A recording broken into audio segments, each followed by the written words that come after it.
آسان طریقہ ہے۔ لوگ عید کی نماز کو بہت مشکل سمجھتے ہیں اور سوچتے ہیں کہ کیسے پڑھیں۔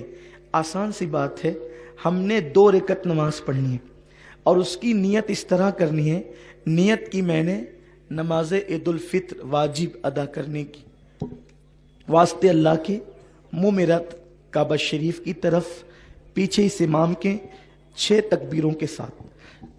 اگر آپ اس طرح نہ کہہ سکیں، زبان سے نہیں ادا کر سکیں، تو آپ صرف دل میں یہ نیت کریں، دل میں سوچ لیں کہ میں اللہ کے لیے عید کی نماز پڑھ رہا ہوں، بس اتنا کافی ہے۔ اس لیے کہ الفاظ کے اتار چڑھاؤ کے محتاج بندے ہیں، اللہ رب العزت تو دل کے جذبات کو بھی جانتا ہے۔ دل میں جذبات بعد میں پیدا ہوتے ہیں، وہ علیم بذات الصدور پہلے جانتا ہے کہ آپ کے دل میں جذبات کیا پیدا ہوتے ہیں۔ اور دل میں صرف سوچ لیں کہ ہم اللہ تیرے لیے عید کی نماز ادا کر رہے ہیں اور ہم نے اس کی نیت کی ہے۔ اس کے بعد جو ہے تکبیر تحریمہ ہوگی، یعنی امام جو ہے وہ کانوں کی لو تک ہاتھ اٹھا کر کے تکبیر کہے گا، جو پہلی تکبیر ہوتی ہے۔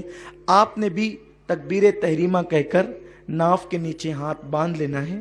امام صاحب ثنا پڑھیں گے، آپ نے بھی ثنا پڑھنی ہے۔ ثنا پڑھنے کے بعد ہمارے معمول سے ہٹ کر 3 تکبیریں ہوگی۔ ان 3 تکبیروں میں ہم نے کرنا یہ ہے کہ پہلی تکبیر میں کانوں کی لو تک ہاتھ لے جانا ہے اور چھوڑ دینا ہے، اور دوسری تکبیر میں بھی کانوں کی لو تک ہاتھ لے جا کر چھوڑ دینا ہے، اور تیسری تکبیر میں کانوں کی لو تک ہاتھ لے جا کر ہاتھ کو باندھ لینا ہے۔ 2 تکبیروں میں ہاتھ چھوڑ دینا ہے اور تیسری تکبیر میں ہاتھ کو باندھ لینا ہے۔ اس کے بعد قرات ہوگی، رکوع سجود ہوں گے، پھر دوسری رکعت کے لیے ہم کھڑے ہوں گے تو قرات ہوگی، اور جب قرات مکمل ہو جائے گی تو اب 4 تکبیریں ہوں گی۔ حالانکہ اصل میں وہ 3 ہی تکبیریں، لیکن آپ کو سمجھانے کے لیے 4 تکبیریں ہوگی۔ 3 تکبیروں پر آپ کو کانوں کی لو تک ہاتھ لے جا کر کے چھوڑ دینا ہے، اور چوتھی جو تکبیر ہوگی وہ ہماری رکوع کی تکبیر ہے، اس لیے ہمیں اس میں کان کی لو تک ہاتھ نہیں لے جانا ہے، بلکہ اللہ اکبر کہتے ہوئے سیدھا رکوع میں چلے جانا ہے۔